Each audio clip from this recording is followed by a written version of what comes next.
जनसुराज के संस्थापक प्रशांत किशोर 11 मई को मुख्यमंत्री नीतीश कुमार के पैतृक गांव कल्याण बीघा से जाति जनगणना और भूमि सर्वेक्षण में हुई अनियमितताओं के खिलाफ हस्ताक्षर अभियान की शुरुआत करेंगे। मुजफ्फरपुर में आयोजित प्रेस वार्ता में जनसुराज के जिला अध्यक्ष इंद्रभूषण सिंह अशोक ने बताया कि 2 महीने में राज्य के 40,000 से अधिक गाँव में जाकर 1 करोड़ से ज्यादा लोगों के हस्ताक्षर जुटाए जाएंगे, जिन्हें 11 जुलाई को राज्यपाल और मुख्यमंत्री को सौंपा जाएगा। उन्होंने आरोप लगाया कि सरकार ने नवम्बर 2023 में जातीय जनगणना के आंकड़े पेश करने और घोषणाएं करने के बाद भी अब तक कोई ठोस कदम नहीं उठाया और भूमि सर्वेक्षण की प्रक्रिया में पारदर्शिता का अभाव है। जनसुराज ने चेतावनी दी है कि अगर 11 जुलाई तक संतोषजनक प्रतिक्रिया नहीं मिली तो विधानसभा सत्र के दौरान बड़ा जन आंदोलन और विधानसभा घेराव किया जाएगा। संदर्भ है, पहले भी आप लोगों से हम लोग अवगत कराए, सरकार के द्वारा जातीय जनगणना कराई गई और उसको देश भर में कहा जा रहा है कि बिहार का मॉडल हो। बिहार की जनता तो उससे ठगा ही गई है, देश की जनता न ठगा जाए, इसलिए सरकार को जागरूक करने के लिए हम लोग प्रशांत किशोर जी जो हमारे प्रणेता, उनके नेतृत्व में माननीय नीतीश कुमार जी के ही गांव कल्याण बीघा से 11 मई को हस्ताक्षर अभियान चलाने जा रहे हैं। 1 करोड़ लोगों का हम लोग का लक्ष्य है पूरे बिहार से हस्ताक्षर कराकर राज्यपाल महोदय और माननीय मुख्यमंत्री जी को हम लोग दे कि वो इसको संज्ञान ले, और अगर वो इसको संज्ञान नहीं लेंगे तो फिर मॉनसून सत्र में हम लोग विधानसभा का घेराव करेंगे। तो नीतीश कुमार जी मुख्यमंत्रित्व काल का उनका ये अंतिम विधानसभा सत्र होगा।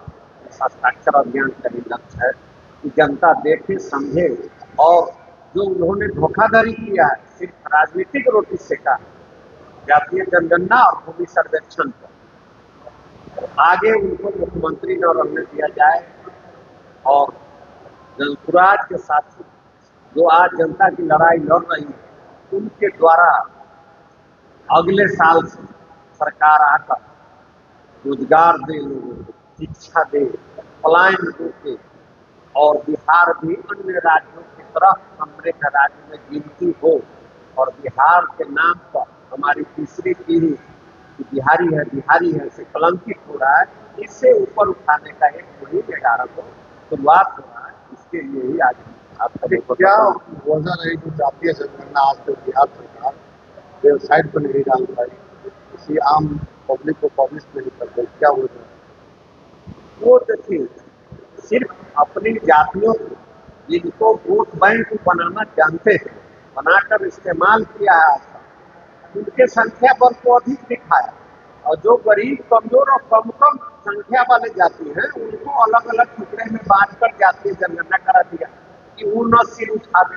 जनता का सिर कुचलने वाला जो अंग्रेजी हुकूमत है, अंग्रेजी छाप लगा हुआ है इन लोगों पर, वो इनके मन दिमाग से नहीं जा रहा। बिहारीपन इसमें है ये नहीं है, उनके संस्कृति में बिहारीपन है ही नहीं।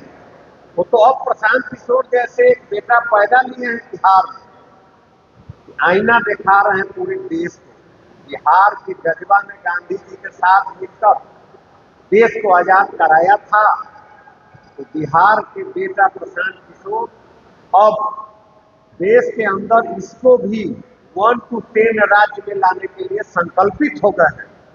और जिनके भी शरीर में बिहारी का खून दौड़ रहा है वो सब प्रशांत किशोर के साथ कंधे से कंधे मिलाकर बिहार को बदलने के लिए 2025 में फिर संकल्पित है।